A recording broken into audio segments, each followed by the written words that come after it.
This episode of Capes and Lunatics is brought to you by Tweaked Audio. Get awesome headphones, go to tweakedaudio.com and use the coupon code Southgate to get 30% off, free shipping, and a lifetime warranty. Or you can get there through the link on our website, southgatemediagroup.com.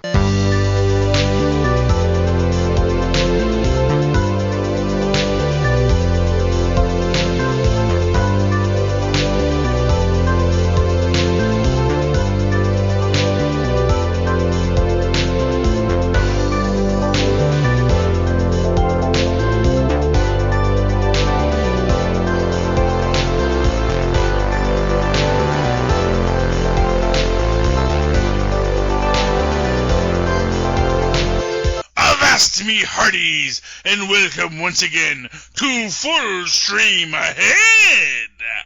I'm your captain, Charlie, the Professor Esser, and with me as always is my skinny rich friend and first mate.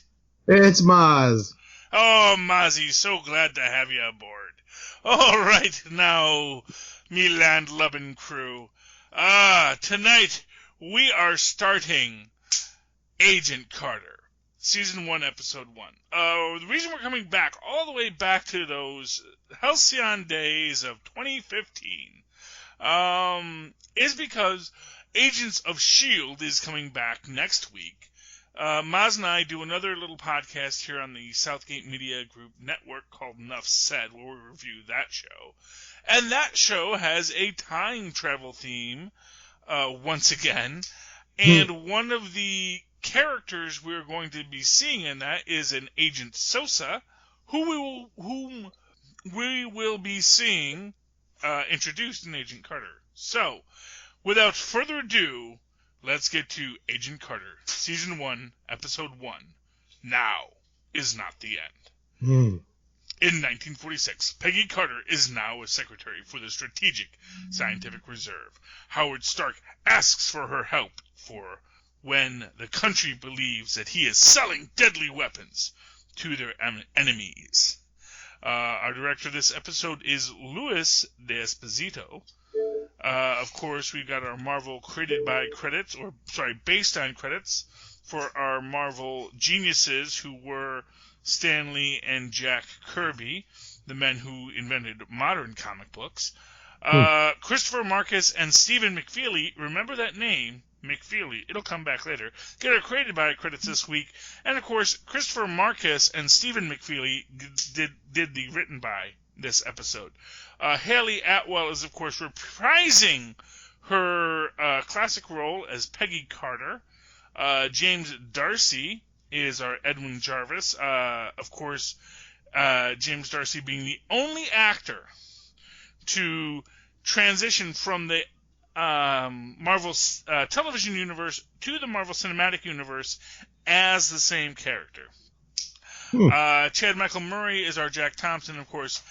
Enver Gyoka is Daniel Sosa, who will be our touchstone back to this original world in the new Agents of S.H.I.E.L.D. And, of course, Dominic Cooper is back as Howard Stark from Captain America First Avenger. And a lot of other people in this, but we'll get to all those people later. Okay. Right on. Let's open up this story. Okay, so one of the things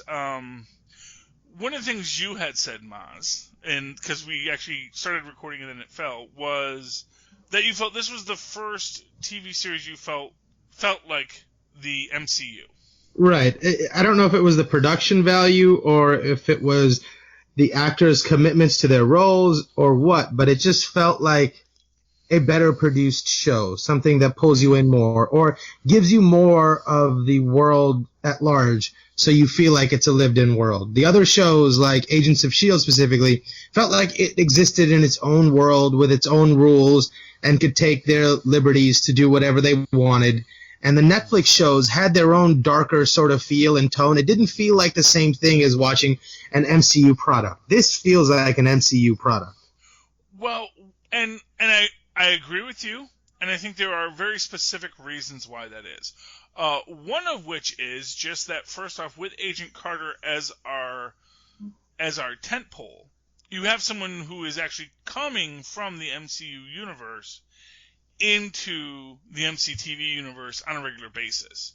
I mean, we may have gotten Fury in Agents of S.H.I.E.L.D., but I don't even think we ever got Natasha in Agents of S.H.I.E.L.D. It's I don't always... think so. Yeah, it's always been...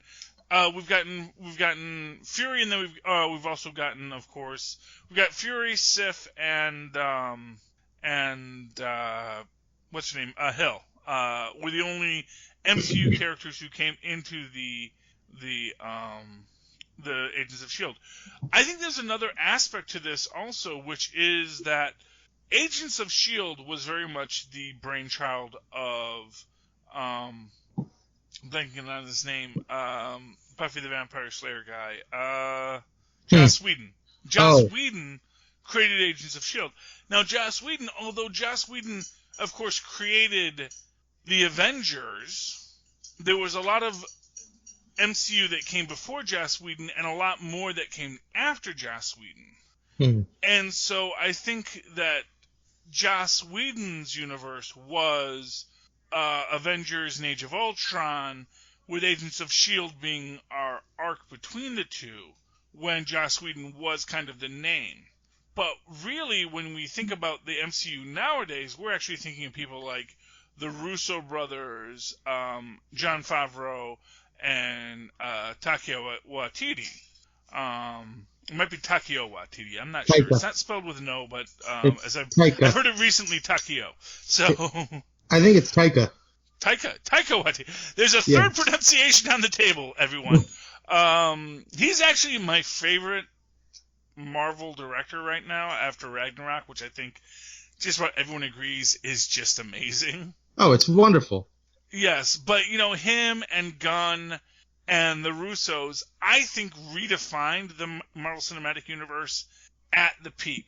Who did Civil War? To me, that was their peak. That was the Russos. Yeah, to me, that was one of the best movies I've ever seen. Yeah, so the Russos started in Civil War. And and of course they did Civil War, got what was it? Well, first they did because those were both Captain America films. So first they did Winter Soldier, which was also amazing. Then they did Civil War, and from that they got to basically finish the Avengers story. And so they became real defining characters. And then in that meantime, you had Gunn and Waititi come in and really influence so much of the rest of it. Now, all of that postdates Agent Carter. So in that, there is an argument to be made. If you feel Agent Carter feels like the MCU, that Agent Carter is maybe just the seed from which the MCU sprouts. They certainly feel that way in Agents of S.H.I.E.L.D., but I think one of the things that Agent Carter has going for it as an advantage is the fact that because it takes place in the past, which, interestingly enough, a lot of the next season of Agents of S.H.I.E.L.D. will take place in the past, they essentially have an entire sandbox of established MCU that they can play around with. Not only that, I think that that Agents of S.H.I.E.L.D. is going to have an even bigger sandbox because we're also establishing alternate universes. Wow, right. So I get the feeling that basically once we get to Agents of S.H.I.E.L.D., it is going to be literally anything goes. Now, we might not actually get like a Hemsworth showing up or anything like that, although I would not surprise me to see Loki in the final episodes of this next season of Agents of S.H.I.E.L.D., since we know that the TVA is going to be a central point in his story. But we'll get all that when you tune into Enough Said in a week or so and listen to us there. But right now, what we have is Agent Carter, who has everything everything that's been established with Captain America. The idea of Howard Stark when Tony Stark wasn't even a glimmer in his eye. And then all of the history that gets mentioned up until this point in Iron Man 2 and other stories that we're going to reference in this. And notably in that, we actually get the first, we'll say, cross-reference in the... Well, there's two cross-references, actually. One is the appearance of Dr. Venko working at Stark Labs, and for those who don't recall, Venko was the father of Whiplash, right? Of Whiplash, yes. Right. Wow. And so this was back when him and Stark were friends. And I don't think, and it's been a long time since I've seen that, I don't think we ever see the fallout between him and Venko, but we might. So it wouldn't surprise me if we do get that fallout at some point, like Venko gets carted off as a communist or something, during the Red Scare. But I don't think we get that, but I don't know of all the collateral damage we're going to see over the next 2 seasons. And right now we're only planning on doing Season 1. Season 2 is phenomenal and touches on so many things that we're going to come again and see later with Cloak and Dagger. And in this episode, we do get established what is going to be the linchpin between the Agent Carter, the MCU, and regular Marvel Comics, which is the one thing that is going to be running through everything, which is Roxxon. For those who think, gee, Roxxon, that sounds like a familiar sounding name, there's a reason for that. For those who didn't know, oil companies are kind of evil. And comic books are very political art forms, especially in the 70s and 80s. And when they decided to start making villains, they decided to make villains who were oil companies. And since there's another XX oil company out there whose name they couldn't use, they decided to create another one and call them Roxxon. And so we have Roxxon Oil here. And we saw Roxxon in the Iron Fist, right? Roxxon is in Iron Fist. Roxxon is in Cloak and Dagger. And, of course, Cloak and Dagger references... Roxxon is actually throughout all of it. Roxxon is also in Iron Man 3. The vice president is actually the former CEO of Roxxon. Wow, right. So Roxxon, it's sort of an interesting thing when you talk about, people always say, Marvel has the better heroes, but DC has the better villains. But really, I think, on some level, Marvel sometimes winds up with better heroes and better villains. Yeah, I think sometimes people just need something to give DC out of pity. Yeah, but honestly, Roxxon as a company, with its essentially, we are just in it for the money, and we will do whatever we can to get more of it, really establish itself as a supervillain that is able to, in a way that, years later, John Byrne would do with Lex Luthor over at DC, the idea that, if you're rich enough, you can be a supervillain and no one cares. And we get, I believe that actor is Ray Wise. I'm hoping I'm not mistaken on that. Because I do love that actor as the head of Roxxon. I don't think we get him in this episode. We get him in the next episode, I believe. Yeah, I believe so. Yeah, he's not in until next episode. But he is amazing as the head of Roxxon. We'll talk about him next episode. But right now we're dealing with Peggy Carter, and essentially what has happened is, in shades of the Red Scare, Howard has been called before Congress to talk about how his weapons got in the hands of villains. And, I really got to give it to Dominic Cooper. I think he manages to do what Howard Stark did, but do it as if it was in the late 40s, where he's snide, but still in a much more conservative world, where people aren't just going to tolerate, someone being publicly as flamboyant as Tony Stark was. Right. Of course, Howard Stark is named after Howard Hughes, and which actually is interesting because, of course, Tony Stark was supposed to be Howard Hughes in the MCU, but they named his father Howard, and it's a mixed lineage. But actually, as time has moved on, the timelines have sort of organized themselves so that now Howard Stark can be Howard Hughes as the genius engineer who, runs his own company. Maybe poorly, maybe well, but clearly well, because he's got more than enough cash on hand. Yeah. But we get the premise that essentially Howard Stark has a problem, which is called inventing. And his problem with inventing is that he thinks of something, he builds it, and then after he builds it, he goes, "Oh, I probably shouldn't have built that."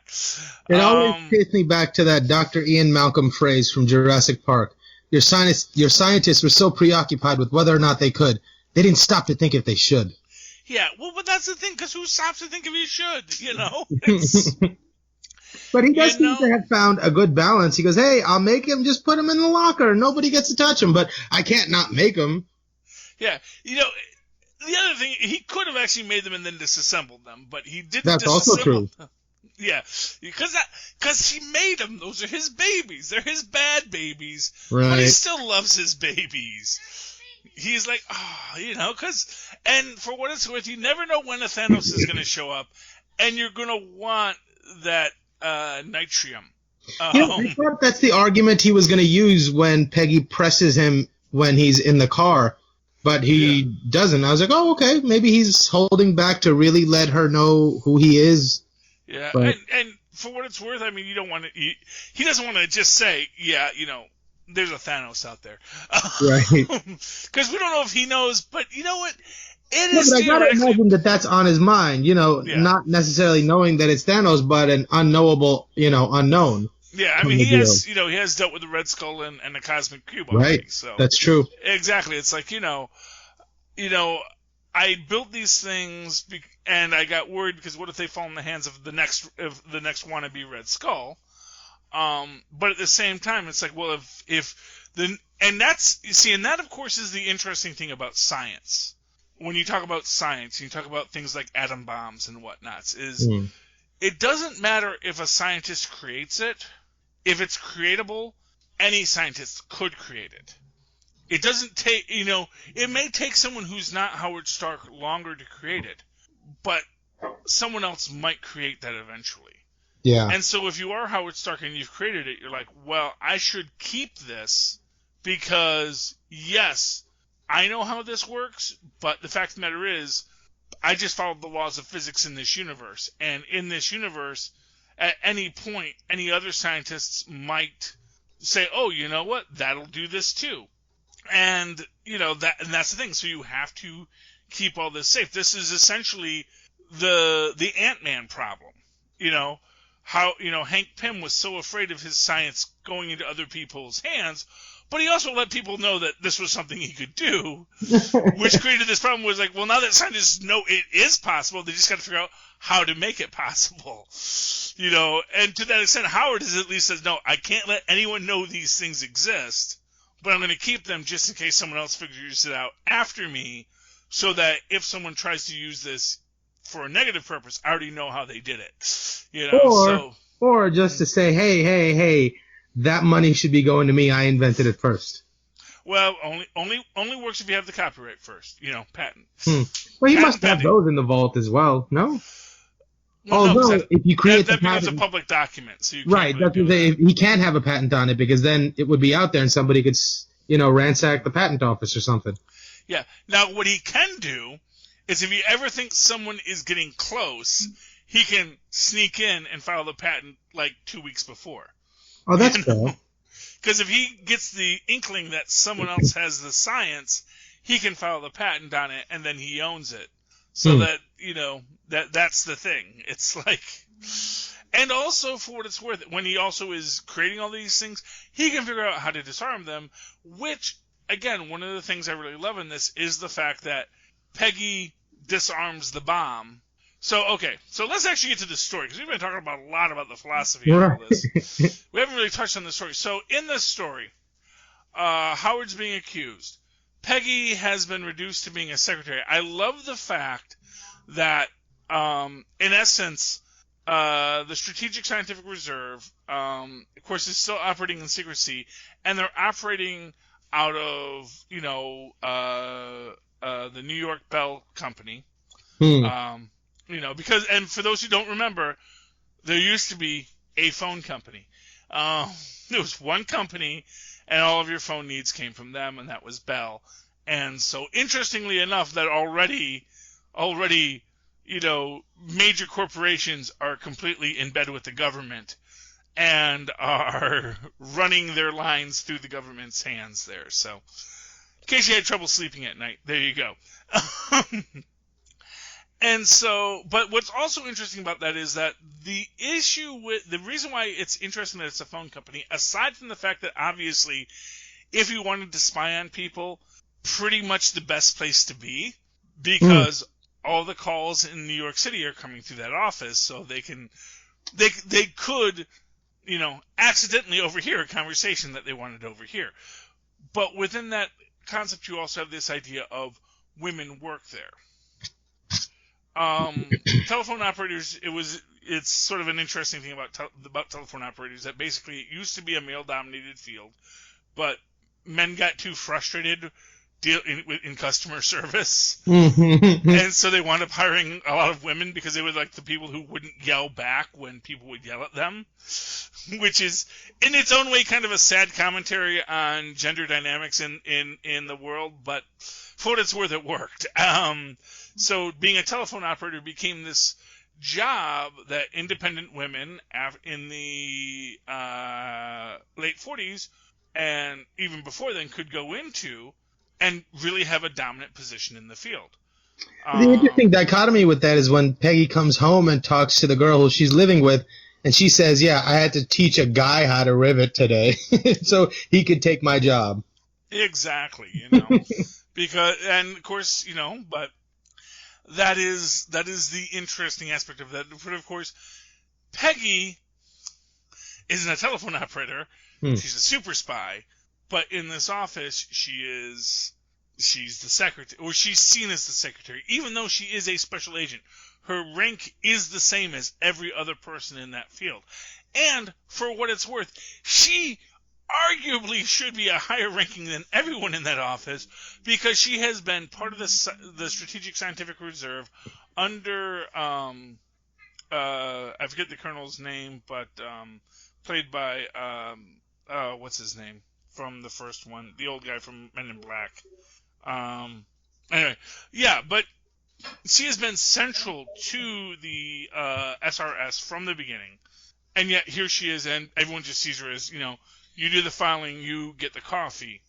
I think it's also because they know full and well that she's better at their job than them, and they don't want her to have a chance to shine. I think there is some truth to that, and I think there is, and it's interesting because, of course, within this whole concept, you have different men who are approaching this in a different way. And even Sosa, who is our nice guy, immediately tries to stand up for Carter when, our fat guy, because you gotta have a fat guy, makes reference to what is fact, he? Is he like, you remember Hopper from Stranger Things? He looks like his younger brother. Yeah, he could be. Maybe, although in this case, I guess maybe it's his great uncle. Right. Our fat guy, I'm forgetting on his name right now, but that's okay. He makes a comment about how most likely, what's her name? Sorry. Agent Carter probably liaised with a lot of guys, Oh, yeah. And he's like, hey, you owe Agent Carter an apology. And he's like, and then he, because of course, Sosa got his leg shot off in the war. of which he does a funny joke about later, about that when they thought he was dying, his the pastor ransacked his footlocker, still hasn't found his leg, which I just love that joke. It's a funny joke, but it makes this point that this is a guy, he's a war veteran, but also because he's disabled, obviously he's seen as lesser. And again, along those same lines, where people who are used to feeling powerful see someone that they know is maybe better than them, but who has a weakness they can exploit. Right. And so they're going to look down on them. Now, of course, Sosa stands up, and then Peggy pretty much tells him, I don't need a knight in shining armor. Mm-hmm. And I really love her way she shuts him down, and I really think that establishes a nice quality to their relationship. As we go through this, there's going to be a lot of shipping between her and Sosa over the years, but it's nice how it plays out in this moment, because she said, look, I have been in this business for a long time. Do you think this is the first schmuck I had to deal with? Not for nothing, we've all seen her take out schmucks in the first Avenger. We've seen her actually have to deal with this stuff and kick people, beat people up, or throw them easily. Which, I'm going to say this is like one of the things I've always felt was like the one thing that always bugged me in it. And I don't want to say it bugged me, but it was like an idea I had, this would be a great scene in the original when they were talking about Captain America and were saying Peggy Carter was going to be in it, is I always wanted the scene where, Cap goes to learn how to fight. Because, of course, we never actually get a scene where he learns how to fight. Right. And it always bugs me because Cap is supposed to be the greatest hand-to-hand combatant in the Marvel Universe. And I always wanted him to have a scene where he got tossed around by a better fighter. He's been we see him get tossed around by people who are stronger than him, but we never saw him get tossed around by someone who was a better fighter, like as many people say in the Hulk vs. Thanos battle, right, where it's really just that the Hulk doesn't really know how to fight, which I personally disagree with, because I would say the Hulk just spent like however many years in gladiatorial combat on a regular basis. And even though he is strong, he was also facing against other very high-level fighters. So unless you're going to say that every fight was rigged, I think that the Hulk probably had learned to fight by then. But that's just me. That's just my opinion. But getting back to that, I always thought it would have been great to have Peggy Carter basically, after Cap gets all muscular, to have to now you have to learn what to do with all those muscles. It's great that you've got it. It's great that you got the spirit to fight, but you don't know how to yet. And they didn't do that because obviously that would have been a big montage, would have taken up a lot of time, and it was just easier to have him go tour the country. Yeah. I wouldn't have minded, though. Yeah, I wouldn't have. No, it would have been great. It would have been fun. And honestly, the idea that Cap should have had to learn how to fight would have been great, Even when he was like weak, or even just doing that when he was weak, Steve Rogers, I think that would have been a great thing. Even if it's just basic judo training, because there's a great line in an early Avengers when the Hulk first fights the Avengers after Captain America joins them. Is the Hulk comes charging at him and he just does a judo roll on him and throws him. And this comes up every so often with the Hulk, where someone will just stand there and let the Hulk run at them, and they'll just toss him. Because the whole point is that, much like that Thanos Hulk fight, that, but in that, actually, Cap makes this point. He's like, anyone through basic training can do a basic judo roll.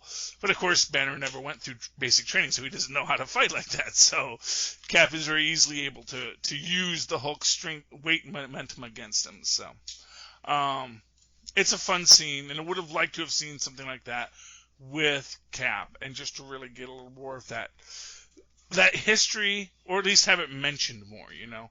That's the thing, is like, one thing about comics is that it's not like they show you everything that they do, but they always make a point to say, yeah, just so you know, I actually did go through basic training. I had to do I had to learn everything that a normal recruit would, and so I had to study hand-to-hand combat in case I got into a fight. I had to study how to shoot and to do all these things. And, although, I mean, if that first Hulk movie with Edward Norton is considered part of the MCU canon, there was a scene, I mean, he did wander for a long time, and there is that scene where he's learning to control his emotions and control his breath, and the guy teaching him is, you know, the older brother of the guy who started the UFC, one of the most legendary fighters in the world, Rickson Gracie. So there is precedent that, you know, he did learn some things at some point. Oh, no. For me, the Hulk absolutely is a fighter at this point. Right. It's like at this point in the MCU to say the Hulk isn't a fighter, right? He's just a brawler. It's just ridiculous. That's essentially the same as saying that's essentially the same as saying that Captain America is just a brawler because he's just strong and that's how he wins all those fights. No, he's actually a good fighter. Yes, he is a very skilled fighter. He's one of the best hand-to-hand combatants in the Marvel Universe, according to the handbook to the Marvel Universe. Yes, he's also very worthy. He's got it all, man. Right, and that's why everyone loves him. Yeah, I think he has a great aptitude for the mentality of a fight as well. Yeah, and that is one thing they do give us with him, where he just keeps on getting up. Not just that, but being able to read his opponent and understand the psychology of how that person's fighting. Exactly. You know, I just would have liked to have seen him win a couple of fights other than simply figuring out the way to win it. So, you know, the one time we get with Cap is him, you know, outdoing his classmates by simply realizing that you could just unscrew the base of it and the thing will fall down and you can grab the flag that way. You know, which, you know, for what it's worth, in a story that is going to center with Loki as such a villain, is a great way to end that scene, because it is essentially showing we're all tricksters. We can speak the language of trickster gods, and we can play this game. But getting back to Peggy Carter, who is the star of this show, so we get some quick scenes here of Peggy having to go undercover. She does this great scene I love, which is that when she basically uses her femininity and essentially uses misogyny in a classic judo move, uses the misogyny of those around her to her advantage. So she's been doing it this whole episodes, you know, just convincing everybody that she is only a secretary and no one suspects a thing. And she totally uses it to her advantage.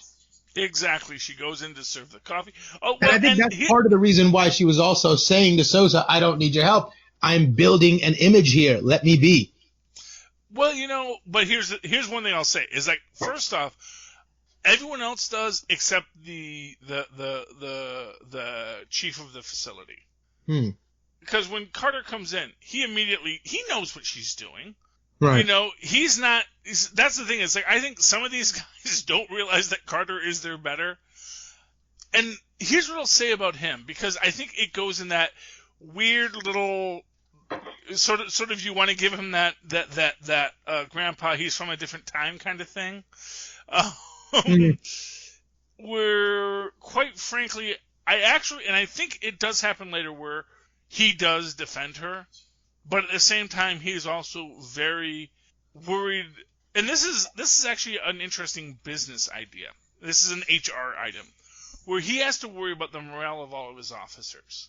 And if his officers start to lose morale because they're being lapped by a woman in this very patriarchal society where he knows that's going to hurt all the other members of his team, he may respect Carter, but know that, look, it's not that I don't respect you, it's just that know that you're the anomaly and you're what we have. I have to not let you overshadow my men, you know? Because if you overshadow my men are going to, you know, and yeah, we can say, yes, my little man babies are going to be all cry, But you know what? When you're running an organization, you have to you have to fight with the situation you have, not the situation you want. You would love a situation where every man on that team could just say, no, Carter, she fought with Captain America. She's the best, And that would be awesome. But, that's not the world that she's going into. If that was the world, everyone would say this is very unrealistic. And it was, And didn't she become popular by, being side by side with Captain America? How is somebody in a diner convinced that she actually works for the phone company? Oh, because she wasn't. She wasn't. Because Captain America was the guy in the newsreel. If you were really observed, basically there's an Easter egg in a newsreel where you see that Cap has a lady's picture in his compass. That is apparently the most indestructible compass ever invented. With photo stock that is so amazingly well preserved that neither water nor cold damages it. Right, this nor is radiation. This is good stuff. It's gonna last. Because we see that he has it again in Endgame, and that's okay. Yes. He has the compass in 1944. Yes. This is Tristan talking for those who don't know. It's how could a compass withstand all that? Well, it was apparently a Howard Stark designed compass, so. Why is Howard Stark and Tony Stark such geniuses? Because that helps the story. Anyway, yes, but so no one really knows who Peggy Carter is. In fact, that's always one of the things. So, getting to my little fan theory. Oh, we don't get that until next episode. We're going to talk about that next episode, about the role of Peggy Carter in the history of Captain America, and if there was another. So now, getting into the other thing is, part of this episode makes me think that Peggy Carter got some of that super juice too. Because she's doing some pretty impressive things, physically speaking. Well, what I will say is, well, first up, not to put too fine a point on it, we don't know if she didn't get a little super juice at some point. Right. It certainly seems that way, because she is flipping, No, I'm doing a double entendre on that one. Oh, fair enough. Yes. But, fair enough. No, but what I will say is, I don't think she does anything more amazing than Hawkeye does. Huh. And right, but Hawkeye, well, I guess. I don't know. Yeah. I mean, well, that's the idea, is that, human level, Batman level protagonists. This is a trope in comic books. This is why I say the two greatest powers in comic books are hypnotism if you're a villain, and kung fu if you're a hero. Because kung fu beats everyone, and hypnotism controls everyone. Right. And it doesn't matter how powerful your opponent is. If you're a master of one or the other, you can always get an advantage in your situation. So, yeah, she does a lot of, jump leaps and bounds. She, amazingly negotiates things. She opens a door when she's on the roof. That doesn't make any sense. It would have been right. Did she grow like a second elbow at her wrist and then were able to reach all the way into, I don't know. No, I understand that. I understand the premise of why that's problematic. It would have been easier to work it out if she just slid in through the window, Luke Duke style. But they, for whatever reason, I guess they felt that was unladylike. Put his hand over and open the door for her, like he wants to so bad. And who knows? Maybe he did. Maybe he unlatched it, and you just didn't see it. So there's lots of arguments that can be made in that moment that something happened in there. But but she does do it. So she does it, so we accept it. One of the things in that entire concept is just the idea that this is a woman who is the best at what she does, and every SHIELD level field agent, and we see that in the Agents of SHIELD that we're watching now, they're all, for example, if you saw Melinda May do that, you're not gonna, I mean, well, not the opening the car door, but just everything else up until opening that car door. Right. You're gonna say, yeah, okay, I can buy that Melinda May's the one that can do that. Just because she's not Asian doesn't mean she doesn't know kung fu. Just as the transverse is true, so is the inverse. That just because they're Asian doesn't mean they know kung fu. Just because she's English doesn't mean she doesn't know kung fu. So, the urge is to say she got some kind of power up at some point.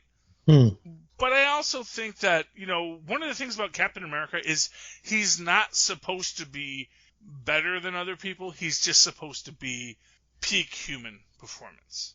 So he's only supposed to be as strong as the strongest person, as fast as the fastest person. But he's not supposed to bleed into superhuman. And for what it's worth, if you ever watched strongman matches or gymnastics competitions, you know that, yes, all those things are peak human performance. You just don't usually see people in the strongman competitions doing the gymnastics. Right. And then the other thing I just thought of is she has a whole array of personalized spy gadgets hinting to extensive work in the field, so she must have had training. So I guess it kind of does make sense. Yeah, well, definitely, because during the war, she definitely was an active field agent. Right. And that's the thing. It's like, because she had a mentor who was, and I think this goes to Tommy Lee Jones, that's his name, because this goes to her Tommy Lee Jones boss, who honestly didn't want to hear your man baby tears. Yeah. Who very much was like, you know what, if you can't deal with it, I don't need you in my army. I am, which is essentially why in First Avenger where he's like down on Cap. He's like, I don't need one super soldier. I need an army of super soldiers. You're a sideshow now. Now granted, he'd still be a great soldier. And if he just, which is, just the thing, like, on any front line, he's going to be a fine soldier. But, right, but yeah, he believes in the power of the group. Of the team. Yes, exactly. And he doesn't want anyone in the team feeling that they need to be validated, which of course fits perfectly into Peggy. Peggy doesn't need to be validated, and she's the best at what she does. So it's like, that's like a perfect fit. So like, if someone does say something snide, she'll kick him in the face and call it a day. She's more than happy to prove her worth in the moment. And and if you can't handle that's the world we live in, then, that's your problem. No, but at the same time, she's also strategic and not moved by emotions to the point where if somebody does offend her, she's able to see the broader picture and see where she can find use out of this moment and this emotion rather than to act on it and give away its power. Yeah, and that's something I want to talk about in the next episode, too, because there's a scene in the next episode. So make sure you guys tune in if you're liking this conversation. There's a scene in the next episode where we go, oh, I guess they were evil all along. But anyway, so plotline. They realize that at the Roxxon chemical plant is where so after she gets the chemical from Spider, after she diffuses it with notes left by Howard Stark, which she then is able to not only translate in her head, but find other random household items, a la Mr. Wizard, that will have the chemical components that she needs to be active. When she grabbed the bottle of whiskey, I remember thinking maybe she's using that as a substitute for acetate. And I was like, wouldn't acetate be like in nail polish remover or something? Yeah. So like, and then I was like, oh, okay, so it was only to drink. I like that. That's kind of funny. Yeah. Actually, that's one of the things. So, okay, big dark conspiracy here now. I think this series has been edited for Disney Plus. Ooh, how so? Okay, so there's two items. Now, this might be just my Mandela effect acting up, but I honestly believe she drank the whiskey the first time I saw it, and we were watching it, she's about to drink the whiskey, and then she stops. So she never gets to drink the whiskey. And the other one is when she threatens the fat guy at the diner. Mm-hmm. I swear she grabbed a knife in the original broadcast, and this time she grabs a fork. I was wondering, that's a weird choice. I know, because I think the knife is there too. But And it's like, if you're gonna like threaten to sever an artery, would you just? I mean, she's just threatened to puncture it, I guess, or. Well, I think the actual point is, I mean, the argument you can make is that she was never really going to. She wasn't going to kill the guy. No, but she wanted him to believe that she might. Well, yeah, but all he feels is something sharp at his side. That's true. So he's not going to know that's a fork and you're putting it at my suit coat. That's probably not going to get all the way through. I almost had Crocodile Dundee in my head going, that's not a knife. Yes, but, but so I think that she originally takes a steak knife and does it. But that could, so anyone who has the original DVDs of Agent Carter, go back to those scenes. Watch those scenes with Agent Carter. Tell me, does she drink the whiskey and does she use the knife? I don't have those because I never had a DVD player or Blu-ray player or whatever it is the kids were using for that solid media for that brief period that those things existed. Well, I think everything's streaming now. Wink, wink. Well, you just talked to Lilith Hellfire about that. She told you this is what they're going to do. They're going to change just like freaking... Well, I mean, even DVDs aren't safe, because what did Lucasfilm do to all the old Star Wars? Well, no, in the new ones they do that. No, but didn't they change and graphically modify all the originals? Well, yeah, but if you had a hard copy of the originals, you had the original. So you can know what once was. That's how we know of the holiday special. Right. No, but they don't even make and implement to play the original versions, because I doubt DVDs were invented back then. So the originals only exist in VHS, if anything, right? Well, no, they exist in an original high quality print in a vault at Disney. Or a vault at Lucasfilm. So yeah, all the originals still exist. The only thing that might not exist in its original form is possibly the holiday special, because everyone says they burn it. But much like Howard Stark, I don't think they ever do. I don't think they ever kill their bad babies. I think they hold them somewhere. They want to just, because I don't see, that's like, to me, as someone who could create something, no matter how much I disliked it, I don't think I could ever bring myself to destroy it. Right, there's still a piece of you in there. Exactly. So anyway, long story short, Peggy Carter finds out so getting back into so we have talked so much about everything except Agent Carter in this episode, and I want to get back to Agent Carter. So plot points quickly. Howard Stark's in trouble, needs Peggy's help. Peggy gets the assistance of Edwin Jarvis. They find out about a guy named Spider who's about to buy the substance that is the dangerous explosive. She infiltrates the place because she hears he likes blondes, and so she puts on a blonde wig and gets right in, again using her femininity as a tool in that same way that she used her femininity both to get into that meeting where she heard about the blondes by pouring coffee and by informing her boss that she was having a lady day and needed to take some personal time. Yeah, when she brought in their coffee, I really thought she was going to, use some knockout juice on them. But no, because she needs whatever information they had. But it just seemed like, enjoy your coffee. Like, hey, you'll be asleep while I solve the case. That's what I thought her plan was. Yeah. See, and while I appreciate the idea, I think that's the short-sighted view. For sure.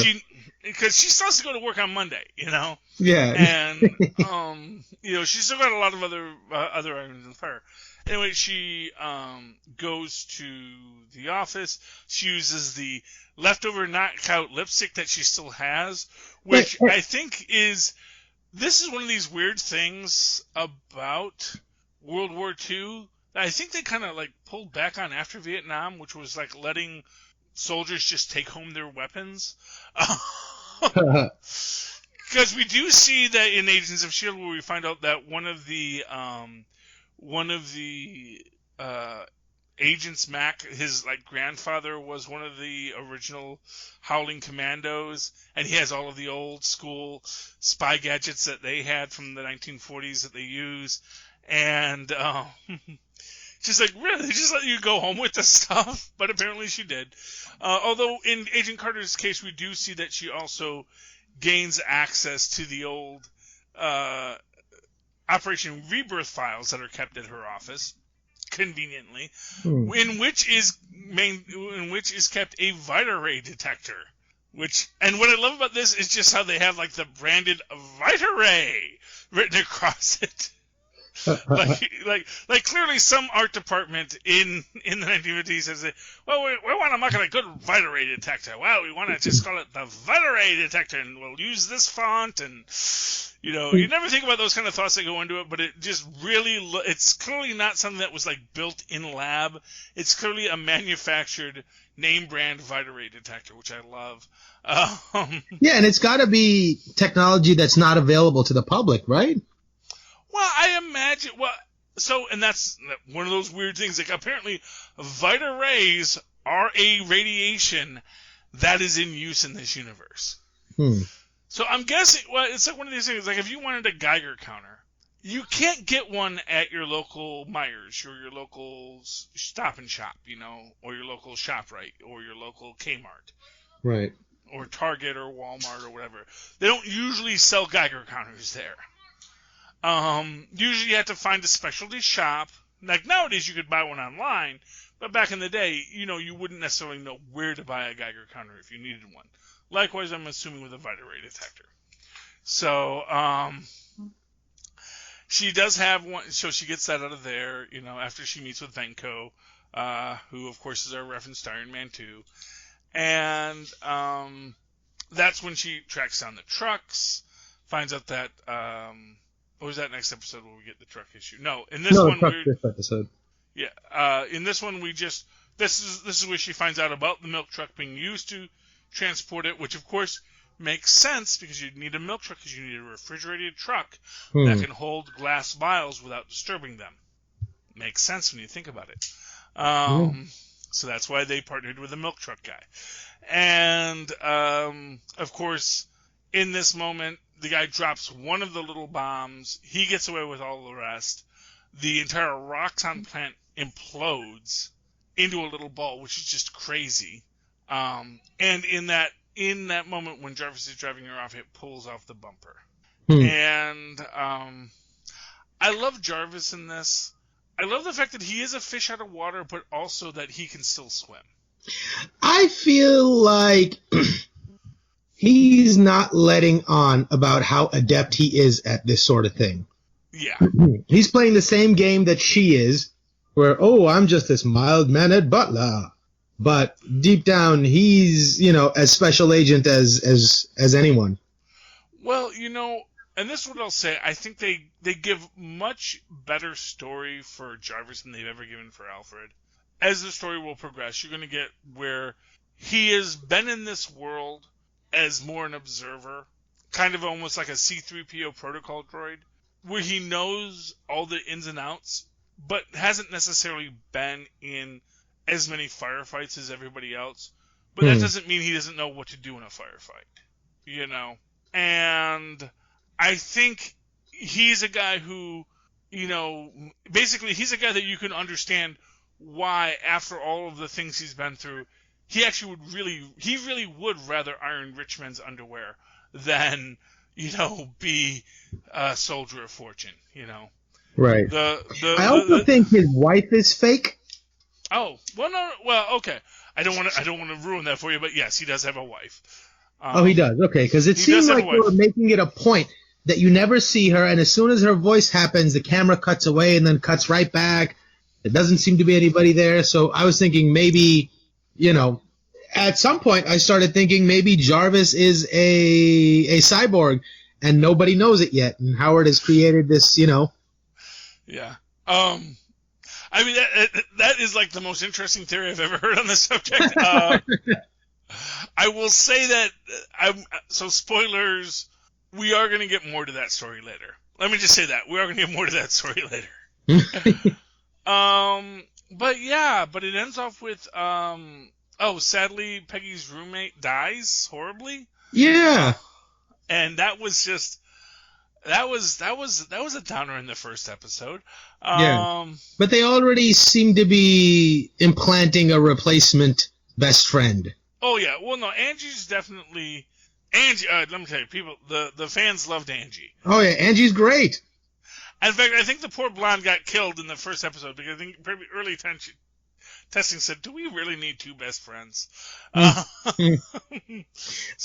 secretly, though, feel that Angie is a plant. I don't know who has the foresight to see far enough to think that Peggy Carter is going to be a problem, but somebody's keeping tabs on her, and she feels an awful lot like a plant. Let me say this. You're not wrong. Oh. But I won't say more on that. Okay. I will say that the other interesting fan theory is that Angela's middle name, actually Angela's middle name, and her first name is Maria, and that she's actually Tony Stark's mother. Oh. That's the other popular fan theory on the subject. Oh, that's cool. And I will say that I don't think we ever get anything of that except for some mild flirting, I think, in season 2. But for right now, yeah, that's where we're at with that. So, yeah, I'm really liking that we chose this series. I really enjoyed rewatching it. I really enjoyed talking about it, and I hope you have too. Indeed. Do you have a final thought on tonight's episode? No, I think we covered everything. But the other thing is, the guys with the Y incision on their throats. At first, I was like, it almost looks like a mini, what's the word I'm looking for? Autopsy incision. Mm. But then it turns out like there's some other purpose to it. But yeah. Okay, well, I guess it's interesting that they both have it, and I don't know why they both have it, or if that's going to be something that comes in later. Yeah, I mean, it feels like maybe it's like a cult kind of thing. If you join our cult, you have to get your, thing. Well, I don't want to say too much, but yeah, no, and I think you're right on that. Although I don't know if that's necessarily what we see later. And that's a weird thing. Is like I've seen all these episodes, but I've really only watched the first 2 again. And I'm kind of like, I'm fuzzy on all the details that come next. So I'm kind of watching a little blind. I know like some big arcs, so I know who makes it to season 2. But beyond that, I don't know as much as I'd like to as far as what gets revealed later. So, so that'll be fun. Yeah, I'm loving this show, and I think it's great. And so, Mozz, if people would like to tell you that they like this show, how can they find you? They can email me at mozzmanzoor@gmail.com or find me on Facebook under Mozz Manzoor. That's MOZZMANZOOR. And, of course, if you'd like to write to me in that old-fashioned email way the way Mozz and Paz once did in the 1980s, not the 1940s, do so at superconnectivityblog@gmail.com. That's superconnectivityblog, all one word, at gmail.com. Of course, follow me on the Twitters as I live tweet Agents of S.H.I.E.L.D., which is coming back next week, May 27th, I believe. I believe that's the Wednesday. At Charlie Esser, that's CHARLIE. ESSER. Look for the 2 E's in the middle. For quality. Bing! Thank you, Mozz. And thank you, dear listeners, once again for coming aboard our salty craft and traveling these seas of Agent Carter? In the ancient Agent Carter timeline. Please, as you disembark, make sure you declare all your fruit and come back aboard next week for another episode of Full Stream Ahead. Arr. Yarr.